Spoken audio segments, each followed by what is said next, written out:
12장부터는 그래서 하나님께서 선택하신 그 아브라함에 대한 이야기가 나오고 있지요. 자, 하나님께서 아브라함을 부르시는 장면이 12장에 등장을 합니다. 12장 1절부터 3절까지 하나님께서 아브라함을 부르시는 이 말씀이 나오는데, 우리 이 말씀 굉장히 중요한 말씀인데 우리 같이 한번 여기 읽고 시작을 하겠습니다. 자, 함께 읽겠습니다. 시작. 여호와께서 아브라함에게 이르시되 너는 너의 고향과 친척과 아버지의 집을 떠나 내가 내게 보여줄 땅으로 가라. 내가 너로 큰 민족을 이루고 내게 복을 주어 내 이름을 창대하게 하리니 너는 복이 될지라. 너를 축복하는 자에게는 내가 복을 내리고 너를 저주하는 자에게는 내가 저주하리니 땅의 모든 족속이 너로 말미암아 복을 얻을 것이라 하신지라. 하나님께서 아브라함을 부르시는 거예요. 아브라함이 어디 있었는데? 그 11장 뒷부분에 보면 이런 얘기 나오죠. 아브라함이 원래는 갈대아인의 우르라는 곳에 살고 있었어요. 그러니까 메소포타미아 지역에 이 갈대아 우르라는 아주 발달된 도시, 그러니까 아주 비옥한 땅에 있던 그 도시에 살고 있던 사람이었죠. 그런데 성경에는 나오지 않지만 전승에 의하면 아브라함이 그 집안은 우상을 만들던 집안이었다라고 전해집니다. 우상을 만들던 집안이었는데 거기에 있던 아브라함을 하나님께서 택하시는 거예요. 그래서 이제 아브라함을 불러서 갈대아 우르에서 떠나서 그 11장 마지막 부분에 보면 어디로 가는가 하면 하란이라는 곳에 가게 됩니다. 하란이라는 곳에 가게 되는데 그때 하나님께서 이제 이 12장 1절부터 3절까지의 말씀을 통해서 아브라함을 부르시는 거예요. 내가 너를 택했다. 너가 거기서 떠나서 내가 너에게 보여주는 땅으로 가라라고 말씀하시죠. 그래서 이 말씀 따라서 아브라함이 이제 길을 떠나게 되는 겁니다. 그런데 4절에 보면 아브라함이 하란을 떠날 때 몇 살이었다고요? 네, 12장 4절에 보면 아브라함이 여호와의 말씀을 따라 갔고 롯도 그와 함께 갔으며 아브라함이 하란을 떠날 때 75세에 이제 하나님 말씀을 듣고 떠나게 되는 겁니다. 그러니까 아브라함이 이제 출발하는 나이가 75세로부터 이제 시작이 돼요. 하란을 떠나서 이제 조카 롯과 함께 이제 쭉 하나님께서 보여주신 그 땅을 향해 가는 겁니다. 가나안 땅을 향해 가는 거죠. 이제 뭐 나중에 혹시 뭐 제가 지도를 보여드릴 일이 있을지 모르지만 하란에서 가나안 땅까지 가는 길은 굉장히 멀어요. 거의 뭐 대륙을 횡단하듯이 가야 되는 길입니다. 그러니까 그 길을 되게 위험한 길인데 이제 가게 되는 거죠. 그래서 그 다음부터 이제 6절부터 그들이 도착한 땅의 이름들이 나옵니다. 첫 번째 어디 도착하는가 하면 세겜 땅 모레라는 곳에 상수리 나무에 이르게 되죠. 거기 이제 가나안 사람들이 살고 있던 곳인데 거기 이르게 되고 거기에서 이 가나안 땅에 도착한 아브라함과 롯이 제단을 쌓는 게 7절에 나옵니다. 이 아브라함은 가는 곳마다 제단을 쌓아요. 가는 곳마다 여호와께 제단을 쌓고 그곳에서 하나님께 예배합니다. 이렇게 하나님께서 택하신 아브라함이 그 가는 곳마다 그런 모습을 보여주는 거죠. 그게 이제 9절까지 이야기입니다. 가는 곳마다 제단을 쌓고 여호와의 이름을 불렀더라. 그런데 이 도착한 가나안 땅에 기근이 듭니다. 그래서 기근을 피해서 이제 아브라함이 애굽에 내려가는 이야기가 12장 10절부터 나오죠. 근데 이 내려가는데 아브라함하고 부인 사레하고 나이는 10살 차이 나요. 그러니까 75세에 떠났으니까 사레의 나이는 몇 살일까요? 65세잖아요. 근데 65세인데도 굉장히 미모가 뛰어났나 봐요. 그래서 애굽에 내려갔을 때 이야기를 보면 심히 아름답기 때문에 혹시 그 부인을 차지하기 위해서 자신을 죽일까 봐 누이라고 소개를 하죠. 그러면서 사람들을 속입니다. 그리고 그것을 통해서 굉장히 많은 선물을 얻어요. 그 15절, 16절에 보면 그 애굽 왕 바로가 그 혹해서 선물을 줍니다. 16절에 보면 후대하여 아브라함이 양과 소와 노비와 암수 나귀와 낙타를 얻었더라 라고 되어 있어요. 굉장히 큰 재물을 얻은 거죠. 그렇게 해서 이제 결국에는 나중에 밝혀지게 되지만 어쨌든 그런 편법을 써서 생명을 연장하는 이야기가 나옵니다. 자, 13절에 가면 다시 이제 애굽에서 올라오는 이야기가 나와요. 올라와서 그 다음에 어디로 가는가 하면 13장 3절에 보면 네게브에서부터 길을 떠나서 베델이라는 곳에 이르게 되죠. 자, 베델 아주 중요한 곳인데 베델이라는 곳에 이르게 되고 거기에 장막을 치게 되고 또 거기에서 제단 쌓은 곳이라 마침 하나님 앞에 이름을 불렀다라는 이야기가 나옵니다.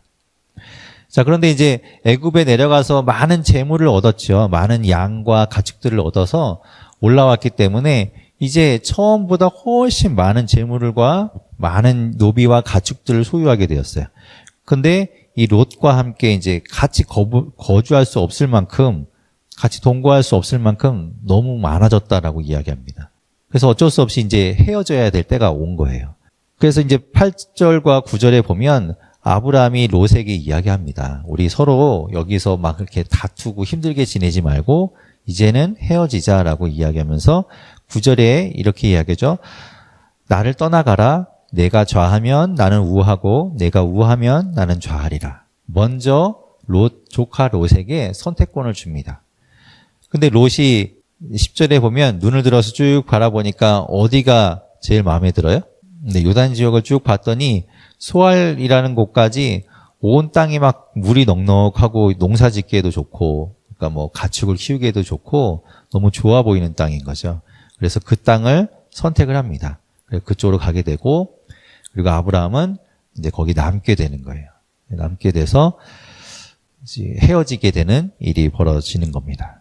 자, 그래서 이제 먼저 좋은 곳을 선택해서 간 롯. 아브라함은 그러면 반대로 이제 좀 약간 황폐한 곳, 보기에 좀 좋지 않은 곳에 남겨진 거죠.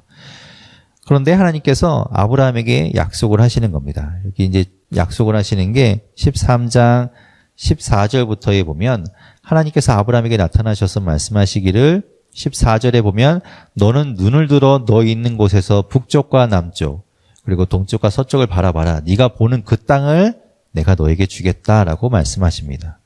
그리고 16절에 보면 하나님께서 약속을 하시는데 어떤 약속을 하는가 하면 내가 내 자손이 땅의 티끌같이 하겠다라고 얘기해요. 땅의 티끌이면은 어떤 뜻일까요? 굉장히 보잘것없다는 뜻일까요?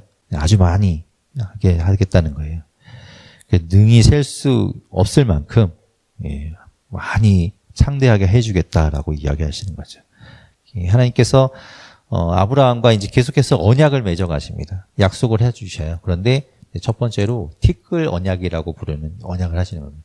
티끌만큼 많이 해주겠다. 14장에 가면 그런데 이제 롯이 마음에 들어서 갔던 이 땅이 사실은 굉장히 전쟁 가운데 있는 땅이었던 거죠. 굉장히 좋았는데 비옥하기 때문에 오히려 더 침략도 많았고 서로 막 노리는 곳이었나 봐요. 그래서 여러 그 주변의 나라들끼리 전쟁이 벌어집니다. 연합국 대 연합국까지 국가들끼리의 전쟁이 벌어지죠. 근데 그 전쟁 가운데 하필이면 이 롯이 사로잡히게 된 거예요. 롯이 잡혀갔다는 소식을 듣고 이제 아브라함이 롯을 구하기 위해서 출동을 합니다. 아브라함도 대단하죠? 아브라함도 마치 롯이 자기의 자식인 양 그를 구하기 위해서 출동을 합니다. 14절에 보면 14장 14절에 보면 집에서 길리고 훈련된 자 318명을 데리고 쫓아가는 거예요. 쫓아가서 거기에서 그래도 국가 대 국가로 이렇게 연합되어 있는 거기 군사들이었는데 그들을 무찌르고 밤에 기습해서 그들을 무찌르고 빼앗겼던 재물과 조카 롯과 모든 것을 되찾아옵니다. 되찾아올 때 17절부터 특별한 일이 있어요.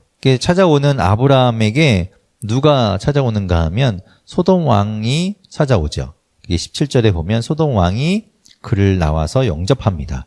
그리고 18절에 보면 살렘 왕 멜기세덱이 떡과 포도주를 가지고 나오는 장면이 나옵니다. 그죠?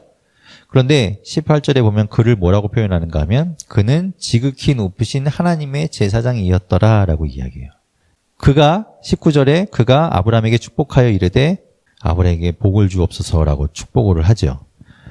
그런데 이 아브라함이 이 살렘왕 멜기세덱에게 무엇을 드리는가 하면 자 20절에 보면 그 멜기세덱에게 너희 대적을 내 손에 붙이신 지극히 높으신 하나님을 찬송할지로다 하매 아브라함이 그 얻은 것에서 10분의 1, 11조죠. 11조를 멜기세덱에게 드립니다. 그 장면이 여기 나와요. 근데 이게 이제 뒤에서 이제 나중에 가면 이게 도대체 누구냐, 살렘 왕 멜기세덱이라는 사람이 누구냐에 대해서 얘기들이 나옵니다. 이게 예수 그리스도를 상징한다라고 이제 이야기들도 해요. 보면 떡과 포도주 뭐가 떠오르죠? 네. 그리고 또 지극히 높으신 하나님의 제사장, 그리고 11조를 받으시는 뭐 그런 것들을 볼 때 살렘 왕, 살렘이 이제 평화란 뜻이잖아요. 우리가 샬롬 이렇게 하는 그 살렘, 평화의 왕 멜기세덱 제사장이 바로 예수님을 예표가 아닐까.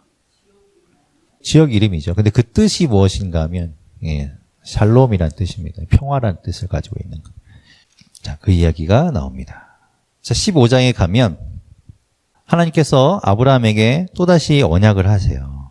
하나님이 15장 1절에 보면 하나님이 아브라함에게 임하십니다. 근데 아브라함이 전쟁에 가서 이기고 돌아왔는데 아브라함이 이제 후환이 두려웠나 봐요. 나중에 이제 그 전쟁에서 다시 그들이 또 연합군을 마련해서 아브라함을 쳐들어올까 봐 두려웠었는지 두려움 가운데 있습니다. 그때 하나님께서 나타나셔서 말씀하시기를 아브라함아 두려워하지 말아라. 나는 내 방패요 너의 지극히 큰 상급이다라고 말씀하시죠. 그래서 위로를 주십니다. 나를 믿고 나를 의지해라라고 말씀하세요. 근데 아브라함이 좀 삐졌나 봐요. 아브라함이 그 전에 이제 13장에서 티끌같이 많게 내 자손을 해주겠다라고 했는데 아직 아무것도 보여주는 게 없잖아요. 그래서 아브라함이 이제 2절에 보면 좀 삐졌어요. 그래서 나는 자식이 없사오니 나의 상속자는 이 다메섹 사람 엘리에셀이다 라고 이야기합니다. 이 엘리에셀은 종이에요. 다메섹 사람이 이렇게 종이었는데 이 종이 차라리 내 상속자가 되지 않겠냐. 자식 준다면서요. 뭐 이렇게 해서 따지는 거죠.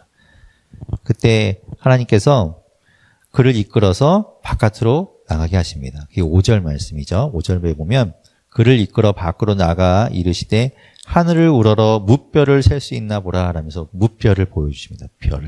별들이 무수하게 있는 그 별들을 보여주시는 약속을 하세요. 이제 무별 언약을 하시는 거죠. 아까 티끌이었는데 이번에 이제 별을 보시면서 무별을 향해서 약속을 하시는 거예요. 내가 이 별들처럼 내 자손도 이렇게 많이 있게 하겠다라고 이야기하시는 거예요. 그리고 6절에 보면 이것도 아주 중요한 이야기인데 아브라함이 그것을 믿어요. 하나님께서 말씀하신 걸 아브라함이 믿습니다. 아브라함이 여호와를 믿으니 여호와께서 이를 그의 의로 여기셨다. 믿음으로 의롭다라고 여기시는 거예요. 믿음으로. 이제 우리가 이제 나중에 가면 뭐 이신칭의 그래서 사도 바울이 신약에서 뭐 계속 믿음으로 구원 얻는다라고 이야기하는데 여기서도 아브라함이 무엇으로 우리가 아브라함이 택함을 받았는가? 이 믿음으로 택함을 받았다라는 것이죠. 그래서 쭉 얘기하시면서 아브라함과 하나님 사이에 이제 이 제사의 방식으로 언약을 하십니다. 그게 이제 12절부터에 보면 하나님께서 예언하신 이야기도 나오고 18절에 보면 그 언약하신 이야기들이 또 나오죠.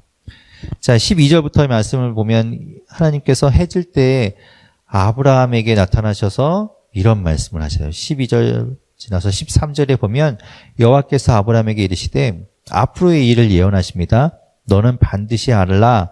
내 자손이 이방에서 객이 되어서 그들을 섬기겠고 그들은 400년 동안 내 자손을 괴롭히리니 그들이 섬기는 나라를 내가 징벌할지며 쭉 그들을 이끌어 나오리라. 너는 장수하다가 평안히 조상에게로 돌아가 장사될 것이요. 16절에 보면 내 자손은 4대 만에 이 땅으로 다시 돌아오게 될 것인데 이는 아모리 족속의 죄악이 아직 가득 차지 아니함이니라. 아모리 족속은 이 가나안 땅에 있던 족속이에요. 그 가나안 땅에 있는 족속들의 죄악이 찰 때까지 하나님께서 기다리신 거죠. 기다리셨다라는 이야기를 하는 겁니다. 그러면서 17절에 이제 쪼갠 고개들 사이로 여호와의 불이 지나가면서 언약을 성취하시는 거예요. 계약을 딱 확정하시는 거죠. 그 이야기가 15장까지 이야기입니다. 그런데 이제 아브라함은 16장에 가면 아브라함의 아내 사레는 출산하지 못하고 있었어요. 근데 그 사레에게 여종이 있죠. 여종의 이름이 16장 1절에 보면 뭐라고요? 네, 하갈이 나옵니다. 하갈. 하갈은 어디 사람이라고 나오고 있죠? 애굽 사람인 거예요. 애굽 사람, 그러니까 아프리카 사람인 거죠. 아프리카 사람 하갈이라는 여종이 있었는데 그 여종을 대신하여 출산하도록 첩으로 줍니다. 그런데 덜컥 임신을 하는 거예요.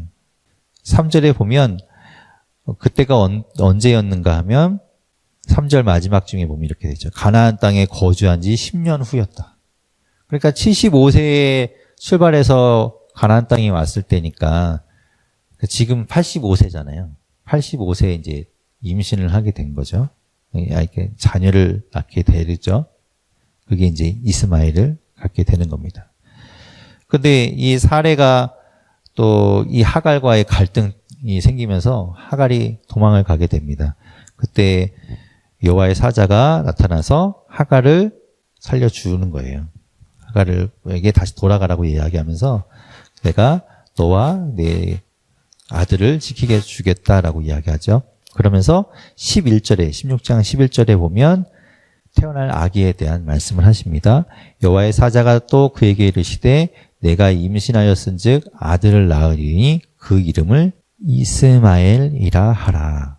이는 여호와께서 내 고통을 들으셨음이니라. 이스마엘은 여러분 가지고 있는 성경책 각주가 있나요? 네, 거기 보면 이스마엘이 무슨 뜻이라고 나와 있죠? 네, 하나님의 들으심, 하나님이 들으셨다라는 뜻을 가지고 있는 거예요.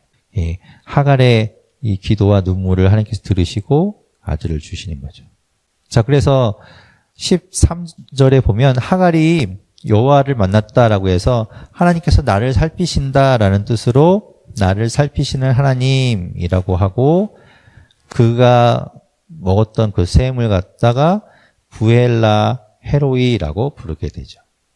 부엘라 헤로이라는 이름을 붙이게 됩니다.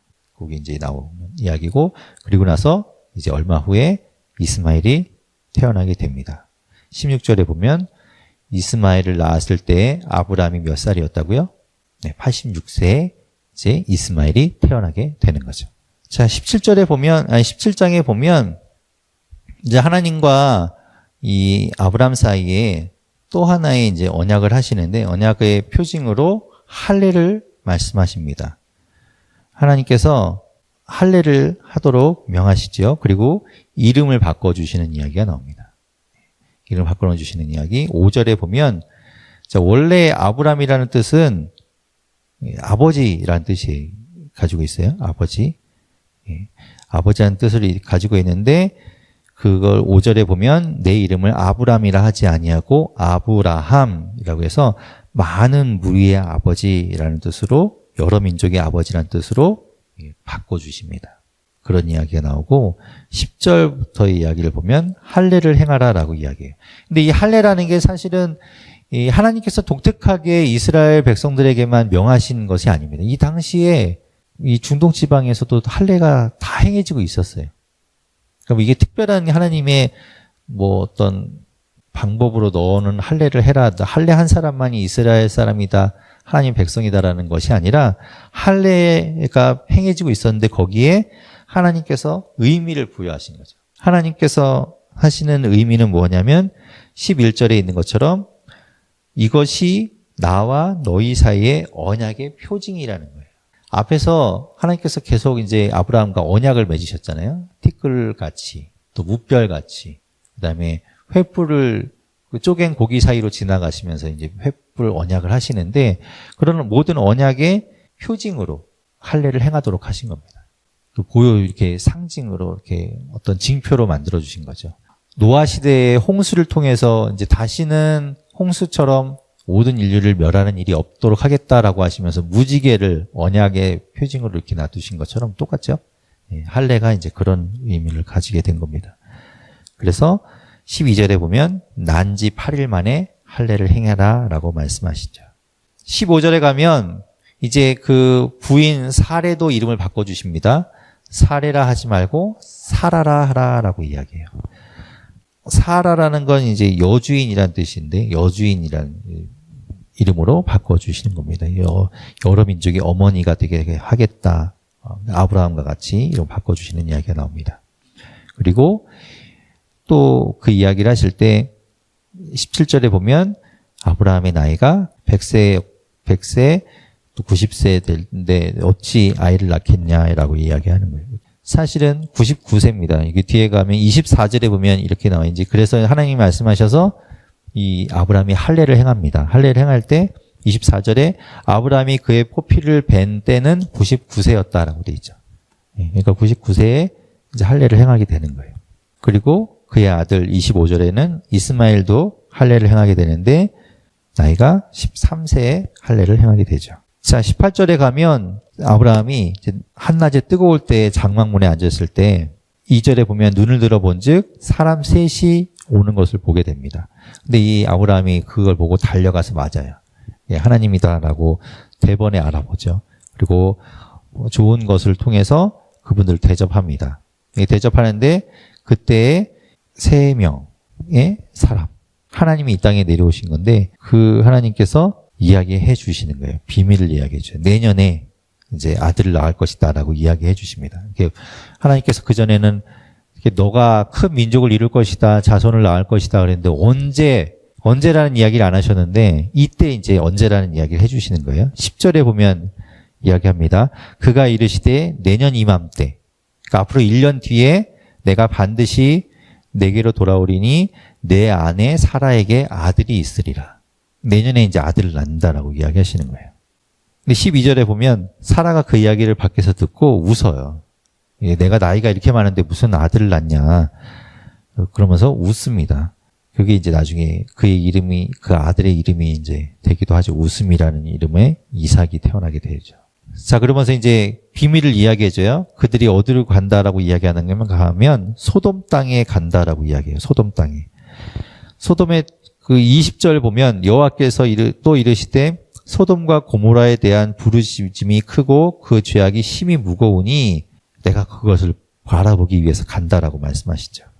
그런데 이제 이 아브라함이 막아서며 이야기합니다. 거기에도 의인이 있을 텐데 의인이 있는데 그 소돔과 고모라를 멸하시겠습니까? 라고 하면서 의인 50명이 있는데 그러면 어떡하겠냐. 의인 50명을 죽이시겠습니까? 라고 이야기하죠. 그런데 하나님께서 말씀하시기를 50명이 있으면 내가 용서하리라. 그런데 아브라함이 또 이야기하세요. 45명이 있으면 또 어떡하겠냐. 28절에 45명. 그러죠? 24절에 50명을 이야기했다가 그럼 내가 봐줄게. 그랬더니 28절에 그럼 45명 있으면 어떡하겠습니까? 라고 이야기해요. 그래 또 멸하지 않겠다라고 이야기하죠. 그래서 29절에 또 이야기합니다. 그럼 40명 있으면 어떡하겠습니까? 30절에서는 30명 있으면 어떡하겠습니까? 31절에서는 20명 있으면 어떡하겠습니까? 32절에서는 10명 있으면 어떡하겠습니까? 라고 이야기해요. 근데 10명 있어도 내가 멸하지 않겠다라고 했더니 그냥 돌아섭니다. 아브라함이. 안타깝죠. 한 명이 있을 때까지 한번 물어보지. 그냥 계속 물어봤으면 되는데 그냥 10명까지만 하고 돌아서요. 그래 19절에 가면 이제 두 천사가 아까는 셋이었는데 이번 한 명은 어디 갔는지 없어졌는데 어쨌든 두 천사가 소돔에 이르게 됩니다. 그래서 보니까 너무너무 이제 죄악이 만연해 있는 거죠. 그 이야기가 나오고 롯이 이 두 천사들을 보고 집을 맞아들입니다. 그런데 이제 이 소돔과 고모라에 사는 사람들이 와서 이 천사들을 이끌어내라고 막 하는 거죠. 그러면서 딸을 내어주겠다라고 이야기하는데 어쨌든 이렇게 이 이야기들을 보면서 아 이게 정말 아주 죄악이 만연한 곳이었구나라는 걸 다시 한번 우리가 보게 됩니다. 12절부터의 이야기를 보면 이제 도망치게 돼요. 롯을 이끌어내고 이 천사들이 롯을 재촉해서 그 소돔과 고모라 땅에서 나오게 합니다. 그리고 살려주죠. 두 딸을 데리고 나와요. 두 딸을 데리고 나오는데 아내랑 같이 도망을 오다가 아내는 뒤를 돌아보고 소금 기둥이 된다라는 이야기 나오고 그게 이제 26절에 보면 나오죠. 롯의 아내는 뒤를 돌아보았으므로 소금 기둥이 되었고 이 롯과 두 딸만 살아서 살게 됩니다. 그래서 그 소돔과 고모라 땅은 완전히 하나님께서 멸하시는 일이 벌어지죠. 그 뒤에 살아남은 이 롯과 두 딸이 하지 말아야 될 일을 또 범하게 되면서 그 두 딸을 통해서 새로운 민족이 또 자손이 됩니다. 그게 이제 37절, 38절에 보면 큰 딸은 아들을 낳아서 이름을 모압이라 하였고 오늘날 모압의 조상이 돼요. 나중에 이제 이스라엘과 서로 앙숙 관계가 되는 그런 족속이 됩니다. 그리고 작은 딸도 아들을 낳아서 베남미라 하였으니 나중에 암몬 자손이 되죠. 아브라함이 거주하는 그곳에 하나님께서 또 현몽하시죠. 아브라함 나타나셔서 말씀하시죠.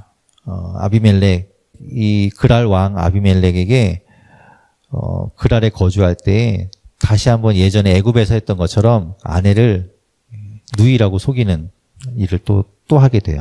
이때에도 하나님이 그렇게 했는데도 불구하고 아브라함의 재물을 또 많게 해주십니다. 이게 뭐 14절에 보면 아비멜렉이 양과 소와 종들을 이끌어 아브라함에게 주고 그래서 더 이제 많아지는 거예요. 그리고 16절에 보면 은 1000개를 줬다고 또 이야기합니다. 그리고 뭐 아브라함의 재산은 자꾸 늘어나요. 21절에 이제 드디어 이 아브라함과 사라에게 아들이 태어나는 이야기가 나옵니다. 그 이름을 이제 이삭이라 한다는 아들이 태어나죠. 3절에 보면 아브라함이 그에게 태어난 아들 곧 사라가 자기에게 낳은 아들을 이름하여 이삭이라 하였고 이 이삭이 8일 만에 할례를 받게 됩니다. 5절에 보면 아브라함이 그의 아들 이삭을 낳을 때의 나이가 이제 100세가 되는 거예요. 99세 때 할례를 하고 100세에 아들을 낳게 되는 이야기 나오죠. 6절에 보면 아까 이제 하나님께서 아들을 낳을 거다. 내년에 이맘때쯤 아들 낳을 거라 했을 때 웃었는데 사라가 이제 그걸 기억하면서 이야기하는 거예요. 사라가 이르되 하나님이 나를 웃게 하시니 듣는 자가 다 나와 함께 웃으리로다. 그래서 웃음이란 뜻의 이삭을 낳게 되는 겁니다. 그러면서 이제 아들을 낳았잖아요. 그 아들이 낳았기 때문에 이제 하갈하고 이스마엘은 내쫓겨 있는 겁니다. 더 이상 뭐 같이 있을 이유가 없죠. 진짜 자손이 태어났기 때문에. 네, 그런 이야기들이 그래서 이제 쫓겨나서 바란 광야에 거주하게 되는 이야기들이 쭉 나오게 되고요. 그리고 이 아비멜렉과 아브라함 사이에 이제 아브라함이 워낙 이제 점점점 세력이 커지니까 서로 이제 계약을 맺게 되는 이야기들이 뒤에 나옵니다. 자, 22장에 가면 21장에서 22장까지의 시간의 텀은 우리가 그냥 한 장 차이지만 10몇 년이 훌쩍 지나요. 그러니까 아브라함이 이삭을 낳았을 때가 100세였잖아요. 그러니까 이제 이삭이 태어난 이야기 다음에 22장에 가면 하나님께서 뭐라고 말씀하시는가 하면 아브라함을 시험하시는 이야기가 나옵니다. 아브라함을 부르셔서 이야기하시죠. 2절에 보면 이렇게 말씀하세요.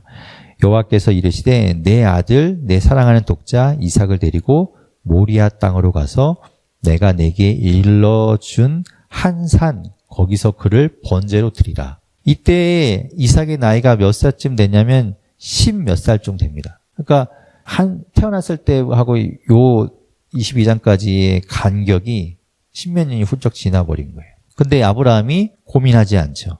아침 일찍 일어나 이제 함께 길을 떠나게 됩니다.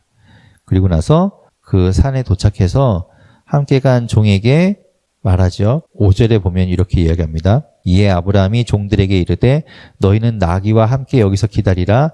내가 아이와 함께 저기 가서 예배하고 우리가 너희에게로 돌아오리라. 우리가라는 것을 통해서 아브라함이 하나님이 번제로 드리라 했지만 하나님이 뭔가 하시겠구나라는 것을 믿고 있었지 않는가라고 또 뭐 보기도 합니다. 어쨌든 그렇게 이제 이야기를 하고 가는 거예요. 이삭과 함께. 그래서 이제 이삭을 제단을 쌓고 거기에 이삭을 눕히고 이삭에게 칼을 대려고 할 때 하나님께서 아브라함을 다급하게 부르십니다. 그러지 말라라고 이야기하시죠. 12절에 보면 사자가 이르되 그 아이에게 내 손을 대지 말라. 그에게 아무 일도 하지 말라. 내가 내 아들 내 독자까지도 내게 아끼지 아니하였으니 내가 이제야 내가 하나님을 경외하는 줄을 아노라 라고 하시면서 아브라함이 눈을 들어봤더니 한 순양이 뿔이 수풀에 걸려서 있는 것을 보게 되죠. 그래서 대신해서 번제를 드리게 됩니다. 14절에 보면 그 땅 이름을 뭐라고 하셨다고요? 유명한 여호와 이레라고 이야기하죠. 여호와 이레라는 것은 여호와께서 준비하셨다라는 뜻이고 그 순양을 준비하셨던 것처럼 하나님께서 미리 다 예비하고 계셨다라는 것을 이름 짓게 됩니다. 그리고 나서 다시 한번 하나님이 이제 막 아브라함에게 복에 대한 이야기를 또 해주세요. 17절에 가면 이런 또 이야기하시죠.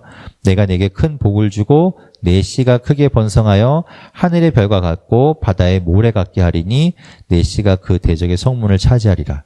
또 내 씨로 말미암아 천하 만민이 복을 받으리니 이는 내가 나의 말을 준행하였음이니라. 이렇게 이야기하는 이야기가 나옵니다. 자, 23장에 가면 사라가 안타깝게 생을 마감하는 이야기가 나옵니다. 23장 1절에 보면 사라가 127세에 이 땅에서의 생을 마감합니다. 사라가 127세면은 아브라함 몇 살인가요? 137세죠. 137세. 그러니까 이삭의 나이는 37세겠죠. 100사에 태어났으니까. 이제 엄마가 돌아가시죠. 사라가 죽었을 때 매장할 장소를 찾게 됩니다. 이 중동의 지방에는 땅이 워낙 척박하니까 땅을 파서 매장하지 않죠. 그래서 어떻게 하는가 하면 이제 산에 이렇게 굴을 파고 그 굴에다가 매장을 하게 되는 풍습이 있는데 이때 여기 거주하고 있던 사람들에게 굴을 사게 되는 이야기가 나옵니다. 마물의 막벨라 굴 19절에 보면 그의 아내를 가나안 땅 마물의 앞 막벨라 밭 굴에 장사하였다라 라면서 그것을 15절에 있듯이 은 400세겔에 사서 거기를 이제 매장지로 쓰게 됩니다. 24장에 보면 이제 이삭이 결혼할 때가 다 되었어요. 결혼할 때가 되어서 이제 부인을 얻어야 되는데 아브라함이 그 부인을 얻기 위해서 그 주변에서 지금 가나안 지역에 살고 있는데 가나안 땅에 살고 있는 여자를 며느리로 맞는 것이 아니라 종을 불러서 이야기합니다. 가서 내 고향에 가서 내 족속 가운데서 며느리를 데리고 와라. 이게 4절에 보면 나오죠. 내 고향 내 족속에게로 가서 내 아들 이삭을 위하여 아내를 택하라. 고향이 어딘가요? 네, 하란. 하란에서 출발했으니까 그죠? 하란에 가서 데리고 오라는 이야기입니다. 그래서 이 종이 가는 거예요. 며느리를 구하러. 10절에 보면 종이 그 주인의 낙타 중 10피를 끌고 떠나게 됩니다. 그를 떠나서 메소포타미아에 가서 이제 거기 나홀의 성에 이르게 되죠. 그리고 한 소녀를 보게 됩니다. 이제 이 종도 굉장히 믿음이 좋아서 하나님께 기도해요. 하나님, 내가 거기 가서 이제 주인의 그 아들의 주인의 이제 며느리감을 찾아야 되는데 먼저 기도하죠. 하나님, 내가 만나는 여자에게 물을 달라고 했을 때 그 처녀가 나에게 물을 주고 내 낙타 10마리 있는 낙타에게도 물을 주면 그 처녀가 그 하나님께서 예비하신 사람인 줄 알겠습니다 라고 이야기하는데 갔는데 마침 한 소녀를 만나게 되죠. 그리고 물을 마시게 해달라고 했더니 물을 주면서 낙타에게도 마시게 합니다. 그래서 이 소녀가 하나님께서 예비하신 사람인가 보다라고 하면서 이제 가게 되죠. 그 여자의 이름이 리브가입니다. 리브가를 만나게 되는 거예요. 자, 리브가에게는 그 집이 리브가 28절부터의 이야기를 보면 그 집안에 대한 이야기가 나옵니다. 그 리브가에게는 오라버니가 있었대요. 29절에 보면 그 오라버니의 이름이 뭐라고요? 29절에 라반이 나옵니다. 이게 이제 뒤에 가면 야곱하고도 관계된 이야기이기 때문에 라반이라는 리브가의 오빠죠. 라반이 등장을 합니다. 그 라반이 나오고 그리고 나서 이제 리브가와 함께 떠나오게 되는 것이에요. 그래서 리브가와 돌아오는 그 종을 보고 이삭이 그 리브가를 보고 마음에 들어 합니다. 24장 맨 뒷부분쯤 가면 이제 61절부터 보면 리브가와 이렇게 이삭이 만나게 되는 이야기가 나와요. 62절에 보면 이삭이 부엘라 헤로이에서 왔으니 그가 네게부 지역에 거주하였음이라. 이삭이 저물 때에 들에 나가 묵상하다가 눈을 들어보매 낙타들이 오는데 리브가가 이제 이삭을 보게 되는 겁니다. 그러면서 둘이 결혼하는 이야기가 나오죠. 67절에 보면 이제 그래서 어머니를 잃었던 그 슬픔으로부터 위로를 얻었다라고 이야기가 나옵니다. 25장에 가면 이제 아브라함이 후처를 얻었다라는 이야기가 나오고 이제 아브라함도 죽음을 맞이하게 됩니다. 7절에 보면 아브라함이 몇 세에 죽음을 맞이하는가 하면 175세에 죽음을 맞이합니다. 137세에 부인이 죽었으니까 몇 년 137세면 거의 한 40년 정도를 혼자 살았다는 거네요. 혼자 살지 않았죠. 그 위에 보면 이제 뭐 후처들을 마련했으니까 혼자 살지는 않았네요. 어쨌든 40년 정도 있다가 아브라함도 죽게 되는 이야기가 나옵니다. 그리고 이제 마므레 막벨라 굴에 이제 같이 장사되게 되죠. 자, 그리고 이제 이스마엘, 잊혀졌던 이스마엘에 대한 이야기가 좀 나오고, 그리고 이삭이 자손을 낳는 이야기가 19절부터 나오죠. 이삭이 40세에 리브가를 맞이했다라고 해요. 아까 37세에 엄마가 돌아가셨잖아요. 그죠? 그런데 40세에 이제 리브가를 맞이하게 되고 결혼하게 돼서 아내를 삼았고, 그런데 바로 임신하지 못합니다. 21절에 보면 25장 21절에 보면 이삭이 그의 아내가 임신하지 못함으로 그를 위하여 간구하매 여호와께서 간구를 들으시고 임신하게 하시죠. 그럼 임신이 잘 안 됐던 것 같아요. 그래서 이제 임신하는데 하나님께서 쌍둥이를 낳게 잉태하게 하시죠. 자, 25절부터 이제 쌍둥이를 낳는 이야기가 나오는데 먼저 나온 자는 붉고 전신이 털옷 같아서 이름을 에서라고 그러고 26절에 보면 후에 나오는 아우는 손으로 그 에서의 발꿈치를 잡았으므로 그 이름을 야곱이라고 했다. 그런데 이삭이 몇 세에 이 쌍둥이가 태어났다고요? 60세에 태어납니다. 그러니까 40세에 결혼했는데 60세에 이제 첫 자녀를 본 거예요. 20년 동안 아기를 낳지 못했던 거죠. 자, 이 두 아이는 이제 장성해서 이제 커가게 되는데 에서는 익숙한 사냥꾼이었다라고 하면서 막 밖으로 돌아다니길 좋아했고 야곱은 조용하고 장막에 거주하길 좋아했던 사람이었어요. 그런데 이제 이 밖으로 돌아다니던 에서가 배고픈 나머지 죽 한 그릇에 팥죽 한 그릇에 자기 장자의 명분을 우습게 여기고 그냥 줘버립니다. 팔아버리는 이야기가 나오죠.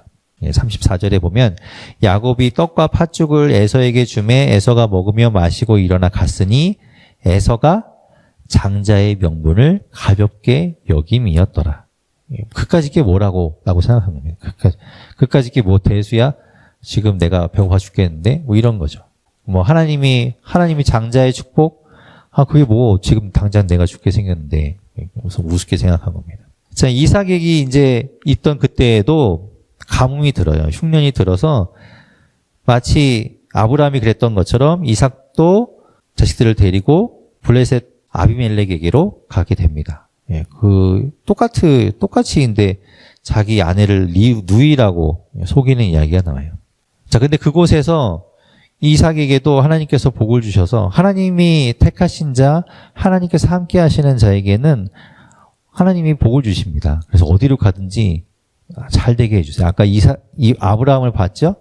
막 가는 곳마다 애굽에 갔을 때도 그렇고 그랄 땅에 갔을 때도 그렇고 가는데 거짓말을 하고 어떻게든 살 방도를 마련하기 위해서 애썼음에도 불구하고 막 재물이 막 늘어난 복을 주셨던 것처럼 이삭도 마찬가지예요. 이삭도 그곳에 가서 농사했는데 12절에 보면 이삭이 그 땅에서 농사하여 그 해에 100배나 얻었다라고 이야기해요. 100배나 얻었다. 흉년인데 100배나 얻은 거죠. 그래서 거부가 되었다라고 13절에 이야기하죠. 그것 때문에 그 땅에 사는 사람들이 시기해요. 그리고 우물을 팔 때마다 자기네 거라고 막 우기면서 합니다. 근데 이삭은 거기에 대해서 대응하지 않아요. 대응하지 않고 자기네 거라고 우기면 알았다 그냥 너네 가져라 그러고 또 옆으로 옮겨서 또 우물을 파고 또 뺏어가면 또 다른 데 옮겨서 또 우물 파고 막 이런 이야기들이 이제 나옵니다. 그 20절부터 보면은 그러면서 판 이름들이 우물의 이름들이 쭉 나오죠. 에색, 신나, 르호봇. 자, 그렇게 이제 하나님께서 이삭을 통해서 우물들을 파괴하시고 그것을 통해서 대응하거나 싸우지 않도록 하시죠. 지켜주시는 이야기가 나옵니다. 자, 이삭이 이제 야곱에게 축복하는 이야기가 이제 27장에 가면 나오죠. 이삭은 눈이 잘 보이지 않았어요. 그래서 이제 죽을 때가 다 되어서 이제 자식에게 축복하고 이제 죽겠다. 더 이상 눈이 안 보이기 전에 내가 해야 되겠다고 생각하고 이제 에서가 장자니까 에서를 불러서 먹을 거를 좀 사냥해 오라라고 이야기하고 내가 너에게 축복하겠다라고 이야기하죠. 그런데 리브가가 그걸 듣고 야곱을 에서처럼 꾸며서 복을 받게 합니다. 속여서. 그게 야곱에게 그 이삭인 줄 알고 하는 축복이 27절부터 29절까지 이 이삭의 축복이 나옵니다. 우리는 뭐 야곱의 축복이라는 찬양이 있지만 이삭의 축복이 이제 나와요. 이삭의 축복이 나오고 그 뒤에 들어온 에서가 그걸 알고 막 분통해하죠. 그리고 나도 좀 축복해 주십시오. 나도 좀 남은 축복을 좀 주십시오라고 했는데 이삭이 그 에서에게 축복 아닌 저주를 내려줍니다. 그게 이제 39절, 40절에 이야기하는 거죠. 그러면서 에서가 야곱을 죽여버리겠다라고 마음을 먹게 됩니다. 그리고 이 리브가가 이 야곱을 이제 피신시켜야 되겠다라고 생각해요. 이 28장 1절에 보면 이삭이 야곱을 불러요.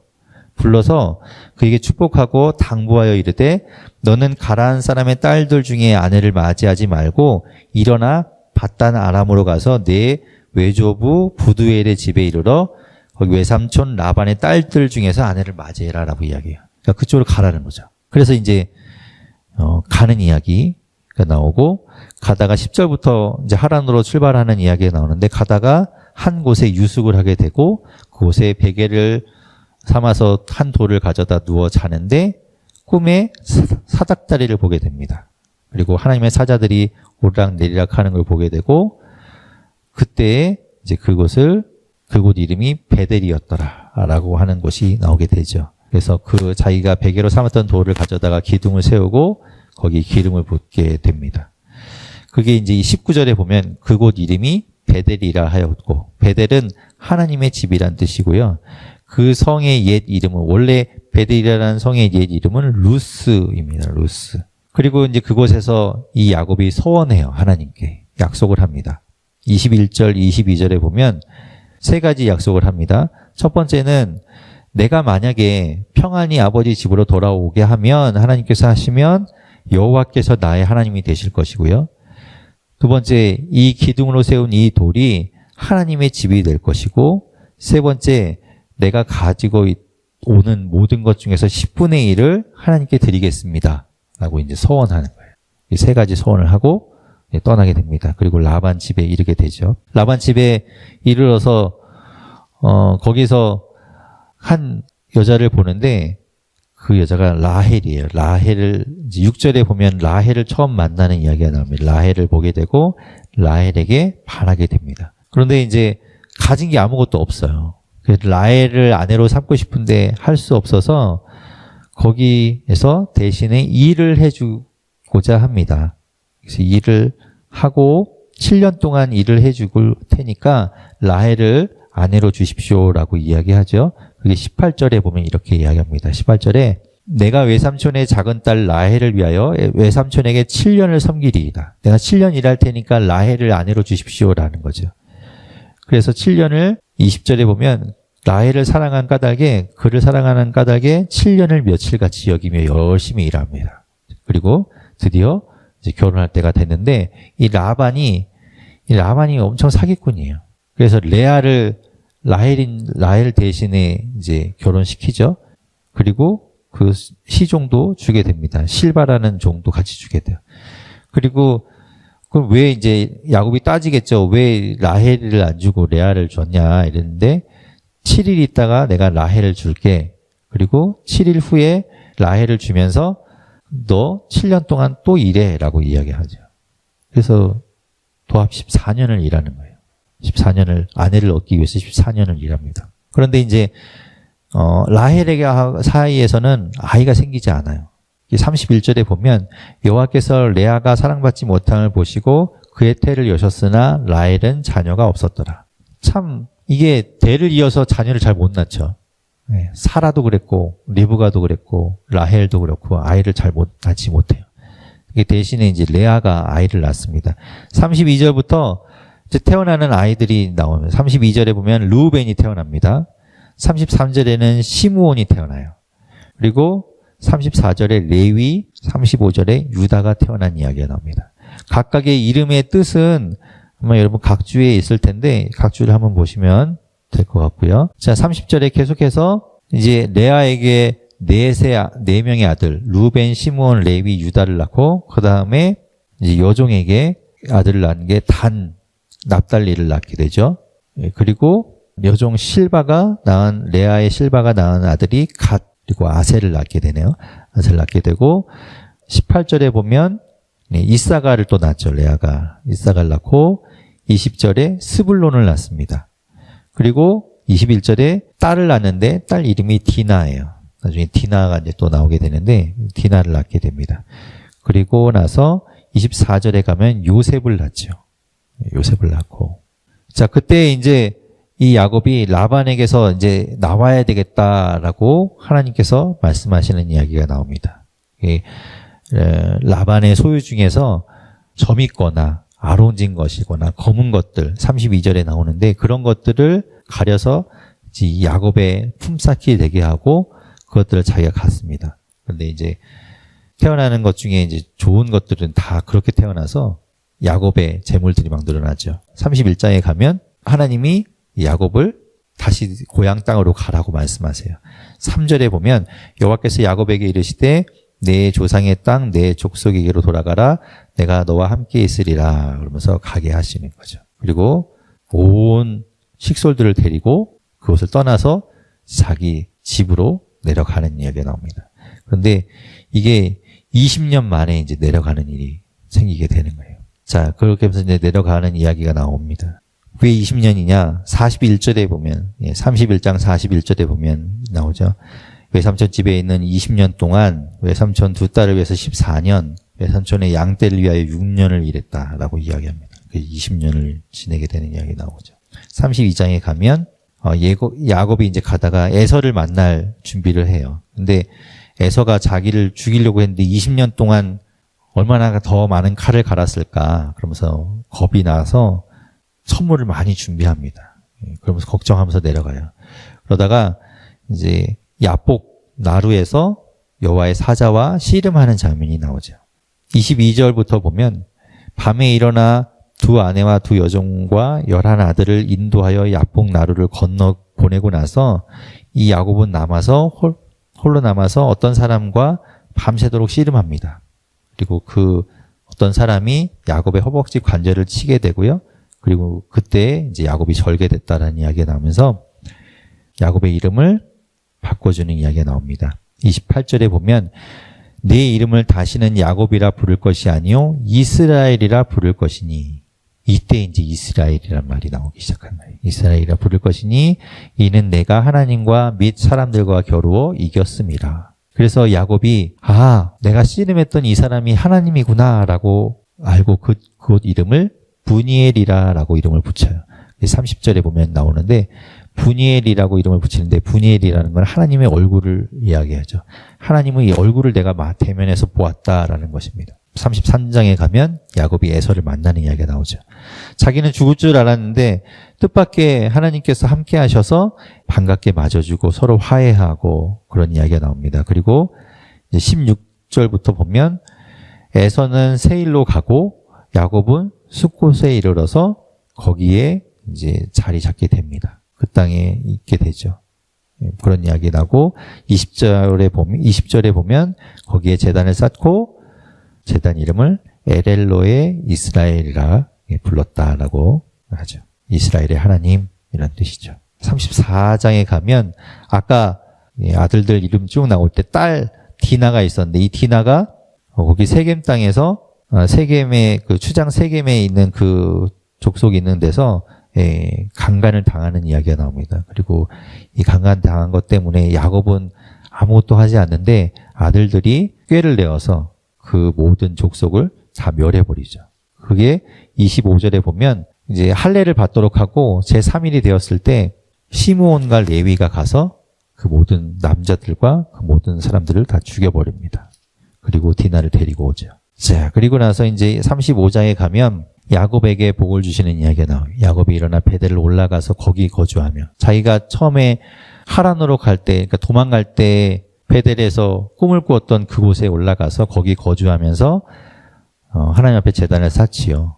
그게 1절에 나오고 거기에서 야곱이 축복 하시는 하나님이 나옵니다. 그리고 하나님의 축복이 이제 9절부터 하나님께서 복 주시는 이야기가 나오죠. 복 주시는 이야기 나오고 라헬이 이제 아이를 낳는 이야기가 16절부터 나옵니다. 아까 요셉을 낳았는데 이제 막내를 낳는 그 베냐민을 낳는 이야기가 18절에 베냐민을 낳죠. 베냐민을 낳고 안타깝지만 난산에서 이 라헬이 죽게 됩니다. 19절에 보면 라헬이 죽음에 에브랏 곧 베들레헴 길에 장사되었다라고 되어 있어요.